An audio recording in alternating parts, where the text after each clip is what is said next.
A kako se создаваат парите? Како се осиромашува народот во Македонија преку парите? Евробанкнотите и монетите се користат за голем број плаќања секој ден. Приватни лица и предпријатија обично ги повлекуваат овие пари од своите банкарски сметки. Но од каде банките ги добиваат овие пари? Најпрво трговците и другите клиенти ги депонираат своите пари во банката. Сепак, ако клиентите сакаат да повлечат повеќе пари отколку што е депонирано, банката треба да обезбеди дополнителни пари за да ја задоволи таа побарувачка. Банките ги добиваат овие пари од Централната банка. Во евросистемот, од Европската централна банка и централните банки на земите од еврозоната, што во Германија е Deutsche Bundesbank. За да добијат готовина, банките ја повлекуваат од својата сметка во Централната банка. Ако банките немаат доволно средства на оваа сметка, обично земаат заем од Централната банка. За заем од овој вид, Комерцијалната банка мора да обезбеди колатерал на Централната банка, обично во форма на хартија од вредност, и исто така мора да плаќа камата на овој заем на Централната банка. Централната банка потоа го кредитира износот на заемот на сметката на Комерцијалната банка, создавајќи пари. Комерцијалната банка потоа може да го повлече својот кредитен баланс како готовина. Во моментот кога Централната банка ја исплаќа готовината на банката, банкнотите кои до тогаш беа само печатена хартија се трансформираат во готовина или законско средство за плаќање. Оваа готовина се транспортира до банките кои потоа можат да ја исплатат на своите клиенти. Банките создаваат нова книговодствена паричка кога одобруваат кредити. Например, Гидин Мулер има потреба од кредит за да купи автомобил. Тој го договара ова со службеникот за кредити во банката. Банката му одобрува кредит на Гидин Мулер. Износот на кредитот се кредитира на неговата сметка и неговиот кредитен салдо се зголемува. Банката создала нова книговодствена паричка. Тоа го направила без да треба прво да собере депозитни штедни средства. Гидин Мулер треба да плаќа камата на кредитот.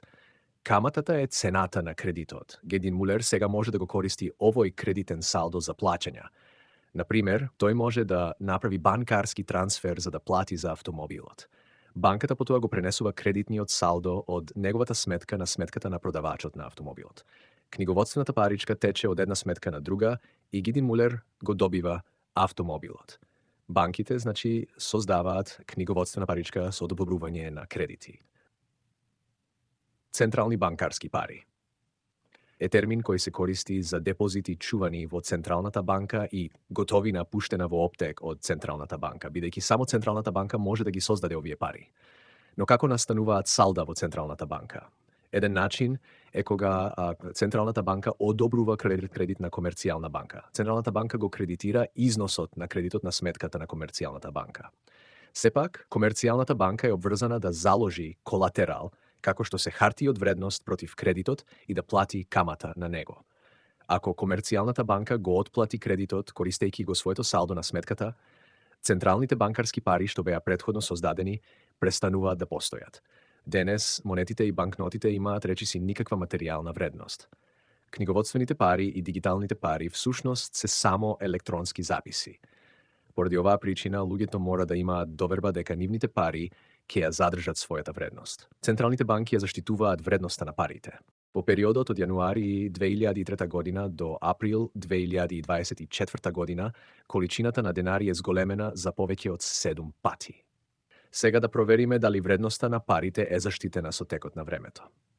Во ноември 2004 година имало вкупно 87 милиарди денари.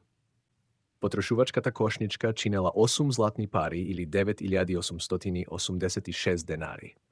Во ноември 2014 година во Македонија имало вкупно 229 милиарди денари.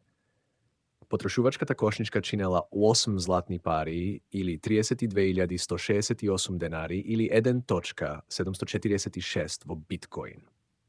Во април 2024 година во Македонија имало вкупно 474 милиарди денари. Потрошувачката кошничка чинела 7 златни пари или 60.212 денари или 0.0163 во биткоин. Од претходните податоци можеме да заклучиме дека златната пара и биткоин ја зачувале вредноста и зголемиле додека денарот ја изгубил вредноста. Во период од 20 години вредноста на денарот му е намалена за 83%. Тоа е резултат на зголемување на вкупниот број на денари во Македонија. Македонскиот народ и другите народи со кои живееме се осиромашуваат со неконтролирано креирање на пари, издавање на кредити, кое најверојатно се прави координирано помеѓу одговорните институции. Бидете внимателни и заклучете сами дали во моментов парите ги исполнуваат сите функции за да бидат пари. Бидете внимателни и со сите другите конвенционални фиат валути. Ова видео е од едукативна природа. Направете собствена проверка и анализа и донесете собствен заклучок.